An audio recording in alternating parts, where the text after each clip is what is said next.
And my self Nitika Tyagi. This video को BCA 4th same में हमारा टॉपिक चल रहा था differential equation of second order with constant coefficients. अभी हमने कुछ प्रीवियस वीडियोस में अपना CF निकालने के लिए यानी कॉम्प्लीमेंट्री फंक्शंस निकालने सीखे थे कि अगर हमारा डिफरेंशियल इक्वेशन है तो उससे हम ऑक्सिलरी इक्वेशन कैसे बनाते हैं, ऑक्सिलरी इक्वेशन को कैसे सॉल्व करते हैं और कॉम्प्लीमेंट्री फंक्शंस को कैसे सॉल्व करते हैं।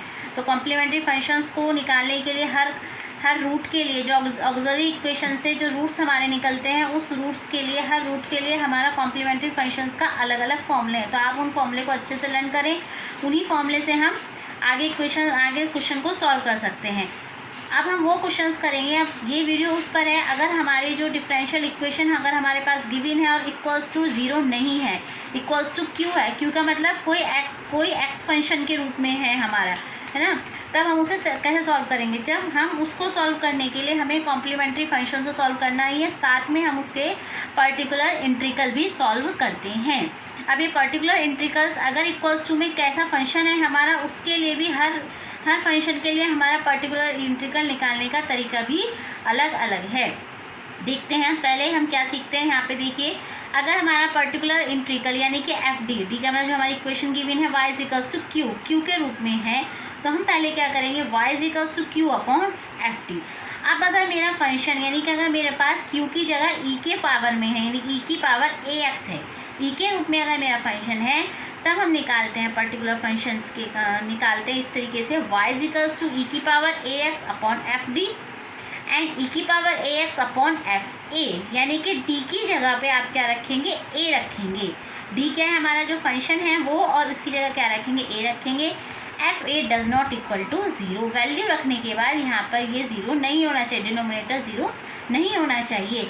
अगर मेरा डिनोमिनेटर 0 आ जाता है तब हम क्या करते हैं, इसमें x की मल्टीप्लाई करते हैं न्यूमिनेटर में e की पावर ax अपॉन जो हमारा FD है उसका एक बार डिफरेंशियल करते हैं। डिफरेंशियल करने के बाद हम वापस से d की जगह क्या रखते हैं, a पुट करते हैं। फिर देखते हैं वैल्यू हमारी ये भी डज नॉट इक्वल टू 0 आनी चाहिए। अगर ये फिर से 0 आ जाती है तो हम अगेन फिर क्या करेंगे, एक बार और डिफरेंशियल करेंगे। ये प्रोसेस हम जब तक करते चलते हैं जब तक हमारा मतलब 0 नहीं, मतलब जो फंक्शन है हमारा डज नॉट इक्वल टू 0 होना चाहिए। अगर 0 आता चला जाता है, अगर 0 आता चला जाएगा उतने टाइम हम क्या करते जाएंगे, अगेन एंड अगेन डिफरेंशियल करते चले जाते हैं। अब हम ये जो बात समझी है मैथमेटिकल तरीके से, अब हम इसे एक क्वेश्चन से समझेंगे तो बहुत ही आप इजीली से समझ पाएंगे। देखते हैं क्वेश्चन हमारा, जैसे अब हमारे पास क्वेश्चन गिवन है d² upon dx square plus के 31 dy/dx प्लस के 240y is equals to 272 e की पावर माइनस s। हमने अभी जो पिक्चर समझाया है, जो हमने हमारा q किस फंक्शन में है, q किसके रूप में है, e की पावर के रूप में है। तो हम पहले क्या लिखेंगे, सॉल्यूशन देके पहले the given differential equation can be written as, हम इसको d² प्लस के 31d प्लस के 240 ब्रैकेट में बाहर y is equals to 272 e की पावर माइनस s। सबसे पहले ऑक्सिलरी इक्वेशंस निकाली है, तो m² प्लस के 31m प्लस के 240 इक्वल्स टू 0। हमारे जो रूट्स निकल कर आए, m1 is equals to -15, m2 is equals to -16। Therefore the complementary function CF निकालेंगे, हमारे रूट्स डिफरेंट हैं तो हमारा CF रहता है C1 e की power m1x and C2 e की power m2x and then CF is equals to C1 e की पावर माइनस के 15x प्लस के C2 e की पावर माइनस के 16x। ये हमारा CF हो गया। अब क्योंकि हमारा इक्वल टू में 0 नहीं है, हमारा फंक्शन है, तो यानी हमें पर्टिकुलर इंटीग्रल निकालना है। एंड देन पर्टिकुलर इंटीग्रल क्या है, हमारा फंक्शन किस में है, e के रूप में, तो वही y इज इक्वल्स टू क्या फॉर्मूला अभी पीछे समझाया, e की पावर ax अपॉन FD यानी कि e की power ax upon FA does not equal to 0। यहाँ मैंने दोबारा से फॉर्मूला लिख दिया है। अब हमारे पास एक की जगह क्या है, यहाँ पे हम सबसे पहले हम अपना 272 e की पावर माइनस x अपॉन में रखेंगे d² प्लस के 31d प्लस के 240 जो हमारा FD गिवन है एंड 272 अपॉन 1 अपॉन e की पावर माइनस x अपॉन, आप इसे साथ में भी लिख के चल सकते हैं, d² प्लस के 31d प्लस के 240। क्या है फॉर्मूले में, d की जगह a रखना है और a क्या है हमारे यहाँ पे -1, यानी कि d is equals to a and a equals to क्या है हमारा -1। जहाँ पर d है वहाँ पर मैंने -1 रखना है, -1 का स्क्वायर हो गया, ये -1 हो गया 240, तो कितना आ गया 1 -31 प्लस के 240, तो e की पावर -x अपॉन कितना है 210। तो दिस इज अ PI, हमारा PI यानी कि पर्टिकुलर इंटीग्रल फाइंड हो गया। ये कैंसिल कर देंगे 136 अपॉन 105 e की power minus x. Then the general equation of the given equation is y is equals to C1, यानी यहाँ पे हम लिख भी सकते हैं y इज इक्वल्स टू क्या होता है CF प्लस के PI, इसे हम शॉर्ट फॉर्म में बोलेंगे अब CF प्लस के PI. तो CF कितना फाइंड था C1 e की पावर माइनस 15x प्लस के C2 की power minus 16x and plus PI कितना फाइंड हुआ है 136 अपॉन 105 e की power minus x. This is the answer. अब एक क्वेश्चन और देखते हैं जिसमें अगर हमारा 0 आता है. देखिए हमारे पास क्वेश्चन दिया हुआ है d² y upon dx square plus के 4dy ओवर dx प्लस के 3y इक्वल्स टू 3 e की power minus x. The solution is the given equation can be written as d square plus के 4d plus के 3 bracket close y बाहर is equals to e की power minus के 3x. Hence the auxiliary equation निकालेंगे सबसे पहले. तो हमारा ऑक्सिलरी इक्वेशन आता है m² प्लस के 4m प्लस के 3 इक्वल्स टू 0. यहाँ से हमने रूट फाइंड करें. रूट हमारे यहाँ m1 is equals to -1 and m2 is equals to -3.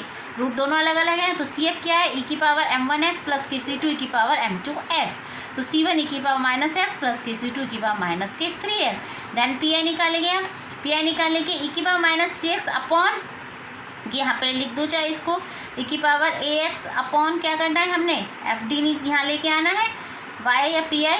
तो ये क्या है e की पावर माइनस के 3x अपॉन d² प्लस के 4d प्लस के 3 and then again d is equals to क्या पुट करना है हमने माइनस का 3, क्योंकि यहाँ पर ये 3 है माइनस का.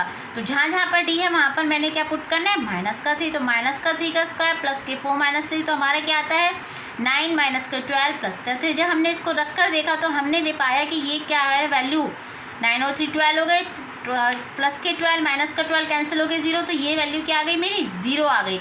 अगर जब मेरी ये वैल्यू 0 है तो मैंने क्या करना है आगे एक स्टेप और बढ़ना है. क्या है वो स्टेप, हमने क्या करना है x की मल्टीप्लाई करनी है किसमें न्यूमरेटर में. तो x e की पावर ax हो जाएगा अपॉन f'(d). एक बार क्या करना होता है डिफरेंशियल करना होता है, यानी x e की पावर ax यानी हमें क्या गिवन है e की पावर माइनस के 3x जो मैं क्वेश्चन में अपॉन जो हमारा fd है हमारा, यहाँ लिख देती हूँ मैं आपके लिए. fd है हमारा d² प्लस के 4d प्लस के 3 ये है. अब हम इसका डिफरेंशियल करेंगे और d² का डिफरेंशियल 2d हो जाएगा एंड 4d का डिफरेंशियल 4 हो जाएगा.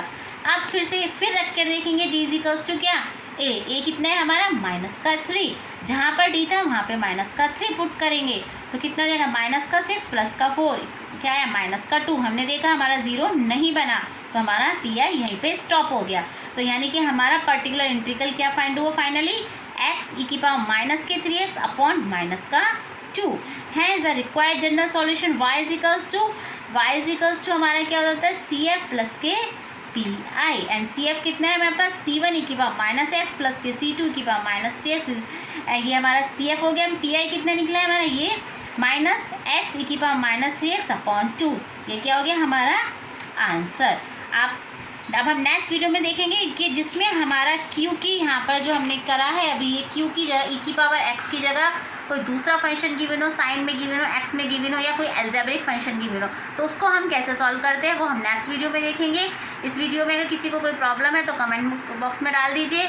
इन क्वेश्चन को ज़्यादा से ज़्यादा प्रैक्टिस कीजिए तभी हम इन्हें अच्छे से एग्जाम में निकाल सकते हैं. मेरी वीडियो को लाइक कीजिए, सब्सक्राइब कीजिए एंड शेयर कीजिए. Thank you.